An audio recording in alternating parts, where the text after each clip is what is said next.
नेता कार बदलते हैं, अमित शाह ने नंबर प्लेट बदल डाली। मीटिंग में पहुंचे लोगों की भी खुली रह गई आंखें। अमित शाह की कार से ममता ओवैसी की सियासत का क्या है कनेक्शन, सुनकर कहेंगे वाह क्या बात है।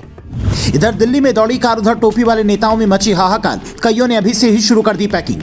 29 फरवरी की रात जब अमित शाह बीजेपी मुख्यालय में मीटिंग के लिए पहुंचे तो नेताओं ने कुछ ऐसा देखा जिसकी उम्मीद किसी को नहीं थी। हमेशा की तरह ड्राइवर कार चला रहा था, शाह कार के अंदर बैठे थे। कार की हेडलाइट ऑन थी और मीडिया वाले कैमरा लेकर शाह की फोटो खींच रहे थे। लेकिन तभी कई लोगों की नजर कार की नंबर प्लेट पर पड़ी जिस पर DL1 CAA 4421 लिखा था। जिसके बाद हमने ये जानने की कोशिश की कि आखिर इसका मतलब क्या है। तो किसी भी कार के नंबर की शुरुआती 2 लेटर राज्य का नाम बताते हैं। जैसे DL लिखा है तो दिल्ली, HR लिखा है तो हरियाणा, BR लिखा है तो बिहार। उसके बाद 2 अंक लिखे होते हैं। जैसे HR 51 लिखा है तो गाड़ी हरियाणा की फरीदाबाद अथॉरिटी की है। अगर UP 16 लिखा है तो गाड़ी नोएडा की है। उसके बाद 2 लेटर और लिखे होते हैं जो गाड़ी की सीरीज बताते हैं और आखिरी के 4 अंक से गाड़ी मालिक से जुड़ी जानकारी मिलती है। लेकिन अमित शाह की कार नंबर से इसकी जानकारी नहीं मिल पाती, क्योंकि शाह ने जानबूझकर अपनी गाड़ी पर CAA लिखवाकर यह संदेश देने की कोशिश की कि देश में जल्द ही CA यानी कि नागरिक संशोधन कानून लागू होने वाला है। ऐसी खबर है किसी हफ्ते CA लागू करने का नोटिफिकेशन जारी हो सकता है।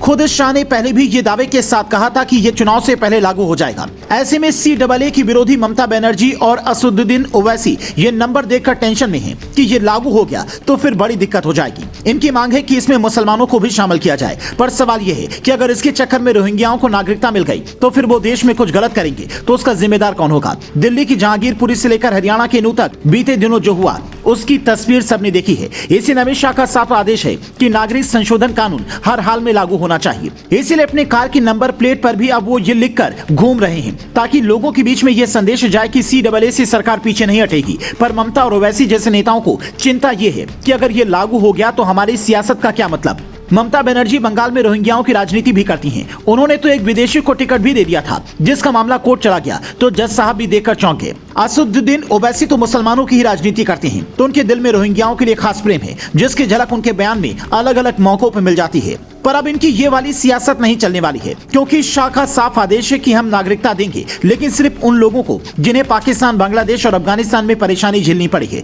जिनके साथ वहां पर भेदभाव हुआ है। फिर उन्होंने मजबूरी में हिंदुस्तान में शरण ली। ऐसे में जितने भी गैर मुस्लिम 6 समुदाय के लोग यानी कि 31 दिसंबर 2014 से पहले हिंदुस्तान आए हैं उन सभी को नागरिकता दी जाएगी।